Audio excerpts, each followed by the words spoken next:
Mission Chandrayaan 3 के सफल होने के बाद भारत में पिछले कुछ सालों में स्पेस सेक्टर में आए सुधारों की चर्चा होने लगी, क्योंकि पिछले 9 साल में केंद्र सरकार ने भारत में स्पेस सेक्टर को नई ऊंचाइयों पर ले जाने वाले कई फैसले किए और इस क्षेत्र में इसरो के साथ ही प्राइवेट सेक्टर को भी बढ़ावा दिया। और भारत के चंद्रयान मिशन की सफलता को इसी का हिस्सा माना गया, क्योंकि केंद्र सरकार ने स्पेस सेंटर में सुधार के लिए 4 बातों पर ध्यान दिया। पहला, प्राइवेट सेक्टर को काम करने की आजादी दी गई। दूसरा, सरकार ने स्पेस सेक्टर में काम करने वालों का हौसला बढ़ाया। तीसरा, इस क्षेत्र में युवाओं को मौका दिया गया और चौथा, इसे आम आदमी के लिए उपयोगी बनाया, यानी स्पेस सेक्टर को नई ऊंचाइयों पर ले जाने के लिए हर क्षेत्र में काम किया गया, जिसका असर भी दिखा, क्योंकि भारत ने पिछले 9 साल में 300 से ज्यादा सैटेलाइट लॉन्च की। यही नहीं, साल दर साल सैटेलाइट लॉन्च करने की संख्या भी बढ़ती गई, जिसे स्पेस सेक्टर में प्रधानमंत्री की नीतियों की सफलता माना गया, जिसकी शुरुआत 2014 में भारत के मंगल मिशन की सफलता से हुई, क्योंकि इस मिशन के साथ ही भारत दुनिया का पहला ऐसा देश बन गया था जो एक ही बार में सीधे मंगल ग्रह तक पहुंचा था। जिसके बाद चंद्रयान 2 और फिर चंद्रयान 3 को भेजा गया, जिसने चांद के दक्षिणी ध्रुव पर पहुंचकर इतिहास रच दिया, क्योंकि इससे पहले दुनिया का कोई देश यह कारनामा नहीं कर पाया था और भारत चांद के दक्षिणी ध्रुव पर पहुंचने वाला पहला देश बन गया। और मंगल मिशन के बाद भारत के मून मिशन ने भी दुनिया में अपना लोहा मनवाया, यानी भारत ने स्पेस सेक्टर में एक बार फिर अपनी ताकत का एहसास दिलाया और केंद्र सरकार के स्पेस सेक्टर में लाए गए बदलावों की दिशा में मील का पत्थर साबित हुआ।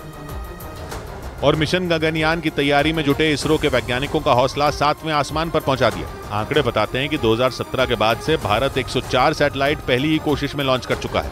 यही नहीं, पिछले 9 साल में भारत ने 389 विदेशी सैटेलाइट लॉन्च की, जिनसे 3000 करोड़ रुपए से ज्यादा की कमाई हुई। यही नहीं, प्रधानमंत्री की पहल पर 2019 में इसरो को आर्थिक तौर पर मजबूत करने के लिए न्यू स्पेस इंडिया लिमिटेड नाम की संस्था भी बनाई गई। यही नहीं, भारत ने चांद पर इंसानों और रोबोट से जुड़े मिशन के लिए अमेरिकी स्पेस एजेंसी नासा के साथ मिलकर आगे बढ़ने का फैसला लिया, जिसमें भारत का चंद्रयान 3 अहम भूमिका निभा सकता है, क्योंकि लैंडर विक्रम से निकला रोवर प्रज्ञान चंद्रमा के दक्षिणी ध्रुव से ऐसी जानकारी भेजेगा जो दुनिया के सामने पहले कभी नहीं आई। और इसरो और नासा दोनों उन जानकारियों का इस्तेमाल करके इंसानों और रोबोट को चांद पर भेजने के मिशन में इस्तेमाल करेंगे। यही नहीं, दोनों स्पेस एजेंसियों ने अर्थ ऑब्जर्विंग मिशन के लिए करीब 470 करोड़ रुपए की NASA ISRO synthetic aperture radar नाम की एक सैटेलाइट भी बनाई। यानी पिछले 9 साल में भारत ने साल दर साल अंतरिक्ष में अपने कदम मजबूत किए, जिसमें चंद्रयान 3 ने 4 चांद लगा दिए, क्योंकि चांद के दक्षिणी ध्रुव पर पहुंचने वाला भारत पहला देश बन गया।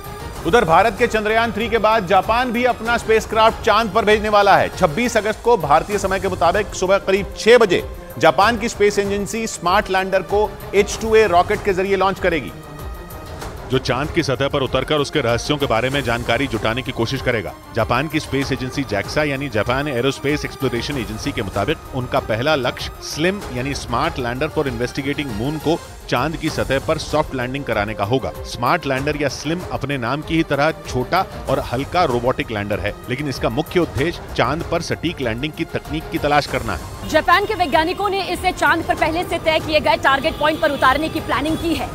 जापान के वैज्ञानिकों ने दावा किया कि अगर इस लैंडर को कामयाबी मिलती है तो भविष्य में दूसरे ग्रहों पर भी तय जगहों पर सॉफ्ट लैंडिंग आसान हो जाएगी। इधर भारत की स्पेस एजेंसी इसरो के मिशन चंद्रयान में तमिलनाडु की मिट्टी का अहम योगदान रहा। वैज्ञानिकों का दावा है कि तमिलनाडु के नामक्कल जिले की मिट्टी चांद के दक्षिणी ध्रुव की मिट्टी से मिलती जुलती है, जिसकी वजह से इसरो के वैज्ञानिक कई साल से चंद्रयान के लैंडर मॉड्यूल की ताकत की जांच के लिए इस मिट्टी का इस्तेमाल करते हैं।